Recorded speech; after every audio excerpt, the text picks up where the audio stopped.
పప్పు గారు ఉన్నారు కదండి ఇక్కడ.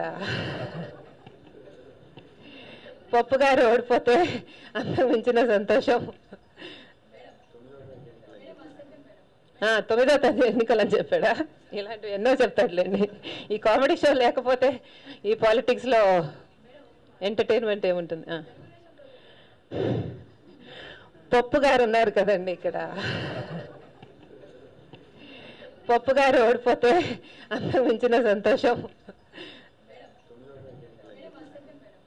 9వ తేదీ ఎన్నికలని చెప్పాడా? ఇలాంటివి ఎన్నో చెప్తాడులేండి. ఈ కామెడీ షో లేకపోతే ఈ పాలిటిక్స్లో ఎంటర్టైన్మెంట్ ఏముంటుంది? పప్పు గారు ఉన్నారు కదండి ఇక్కడ. పప్పు గారు ఓడిపోతే అంతకు మించిన సంతోషం. 9వ తేదీ ఎన్నికలని చెప్పాడా? ఇలాంటివి ఎన్నో చెప్తాడులేండి. ఈ కామెడీ షో లేకపోతే ఈ పాలిటిక్స్లో ఎంటర్టైన్మెంట్ ఏముంటుంది?